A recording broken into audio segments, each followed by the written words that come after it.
ইতিমধ্যে উপায়ুক্ত তথা আৰক্ষী বিভাগকে ধৰি বিভিন্ন কৰ্মকৰ্তাসকল আৰু আজি এই সভাত উপস্থিত বৰপেটা জিলাবাসী ৰাইজ সম্পন্ন এখন ঠাই যিখন আচলতে 1841 খ্ৰীষ্টাব্দতে মহকুমা হিচাপে গঠিত হৈছিল।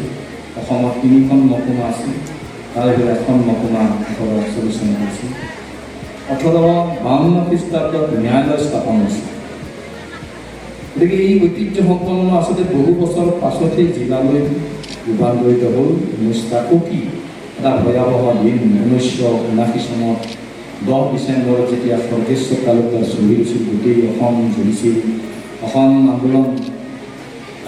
আন্দোলনৰ যিটো ভৰপূৰ সময়, সেই ভৰপূৰ সময়তে বৰপেটাৰ মাজলৈ ঘটনাটো আহিছিল। তথাপি সেই সময়ত দীপক ৰাইছে কৈছে যে কোনো বৰপেটাবাসী আমি আনন্দত ভাগ ল'ব নোৱাৰিলোঁ, কাৰণ সেই সময়ত এটা মানে সেই ভূপেন্দ্ৰ ভাষাত জুয়ে পুৰা 83 নিৰ্বাচনী বছৰৰ মূল ভাইটি নোহোৱা হৈ জানো খবৰ। গতিকে এনেকুৱা এটা সময়তে বৰপেটা জিলাৰ জন্ম হৈছিল আৰু সেই জিলাৰ জন্ম হোৱাৰ পিছত আমি অনুভৱ কৰিছোঁ যে আজি 1 জুলাই জুয়ে পুৰা 83 তেজগছকি এখন চৰকাৰ হৈছিল আৰু সেই চৰকাৰখনে বৰপেটা 83 চনত জিলা গঠন কৰিছিল, যদিও তাত বৰপেটা মানুহৰ কোনো সহযোগ নাছিল।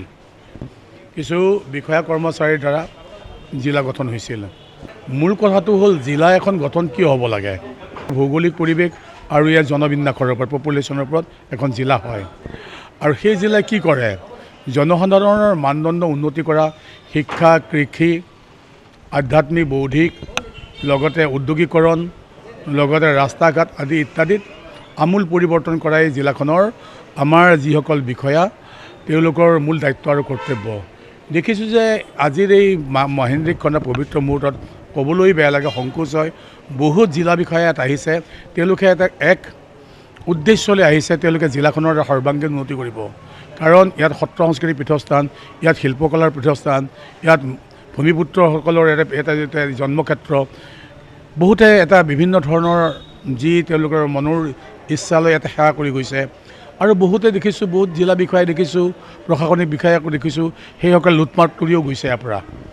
গতিকে মূল কথাটো হ'ল যে এখন জনকল্যাণকামী চৰকাৰৰ আণ্ডাৰত যেতিয়া এখন জিলা এখন থাকিব, সেই জিলা বিষয়াসকলেও জনকল্যাণমুখী হ'ব লাগিব, যাতে জনসাধাৰণক প্ৰশাসনৰ ওচৰত চপাই আনে।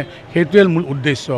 ইয়াত কৃষি, শিক্ষা, ইয়াত বাণিজ্য, ইয়াত আমাৰ জলসম্পদ, জলসিঞ্চন, ইয়াত আমাৰ বিভিন্ন ধৰণৰ যিবোৰ ক্ষেত্ৰ আছে, এই ক্ষেত্ৰত কিমান আজি 43 বছৰত আগবাঢ়িছে মই ক'ব নোৱাৰোঁ। সৰুক্ষেত্ৰীৰ ফালে গ'লেতো মাথাটো মূৰটো ঘূৰাই যায়।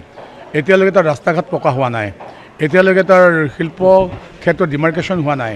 এই যে আগৰ চৰকাৰবোৰ, যিবোৰ চৰকাৰ আহিছিল 83 পিছত, তেওঁলোকে বৰপেটা উন্নয়নৰ কথা একো চিন্তাই নকৰিলে। ইয়াৰ নদীবোৰ, ইয়াৰ বিলবোৰ এতিয়া চাগে বহুতৰ দখলত আছে। ইয়াৰ প্ৰশাসন নিৰ্লিপ্ত, মাত্ৰ তেওঁলোকে এটা হিচ্ছা লৈ আছে। গতিকে মোৰ প্ৰথমটো হ'ল যে বৰপেটাক আমি আমূল পৰিৱৰ্তন কৰিব লাগিব। আৰু 43 বছৰৰ যি পৰিক্ৰমাৰ আজি দিন, জিলা দিৱসৰ দিন, এই দিনতে আমি প্ৰতিজ্ঞাবদ্ধ হ'ব লাগিব যে বৰপেটা জিলাক আমি প্ৰশাসনৰ যি গাঁথনি আমূল পৰিৱৰ্তন কৰিব লাগিব। আমাৰ 1 জুলাই তাৰিখে আমাৰ বৰপেটা জিলা দিৱস আমি উদযাপন কৰি আছোঁ। আৰু এইটো আমাৰ অলৰেডি আমাৰ 43 ইয়াৰ্ছ আমাৰ কমপ্লিট হৈছে। আমি 44 বছৰলৈ আমি গতি কৰি আছোঁ। আমাৰ বৰপেটা জিলা দিৱস উদযাপনৰ আমাৰ যি উদ্দেশ্য আপোনালোকে ইতিমধ্যে গমেই পাইছে যে আমি একত্ৰিত হৈছোঁ। গোটেই আমাৰ যিমানবিলাক লাইন ডিপাৰ্টমেণ্ট আছে, পুলিচ প্ৰশাসন যিমান আছে, আমি সকলোৱে একত্ৰিত হৈ আমি এই দিৱস উদযাপন কৰি আছোঁ আজি। আৰু আমি বিচাৰিছোঁ যে আমাৰ এই জিলা দিৱসৰ যি আমাৰ কাৰ্যসূচী, আৰু এই কাৰ্যসূচীৰ যোগেদি আমি আমাৰ জিলাত যিসকল কৰ্মচাৰী আমি কৰ্মৰত হৈ আছোঁ, সকলোৱে যাতে আমি একত্ৰিত হৈ আমাৰ বৰপেটা জিলাখন যাতে আমি উন্নতিৰ পথত লৈ যাব পাৰোঁ। আমাৰ যিখিনি আমি ইতিমধ্যে আমি যিখিনি কাম কৰিছোঁ, সেইখিনি যাতে আমি উদযাপন কৰিব পাৰোঁ। আৰু নতুনকৈ যাতে আমি সংকল্পবদ্ধ হ'ব পাৰোঁ, যাতে আমি আমাৰ কামখিনি আৰু খুব ভালকৈ দক্ষতাৰে যাতে আমি মানে লৈ যাব পাৰোঁ আমাৰ চৰকাৰী কামবিলাক, আৰু খুব সহজে যাতে আমি পাব্লিকক আমাৰ ছাৰ্ভিচবিলাক দিব পাৰোঁ। আৰু সেইটো এটা আমি যাতে মনোবল আমি যাতে আজিৰ দিনটোৰ জৰিয়তে আমি গঢ়ি ল'ব পাৰোঁ, তাৰ উদ্দেশ্য আগত ৰাখি আমি আজি জিলা দিৱস উদযাপন কৰি আছোঁ।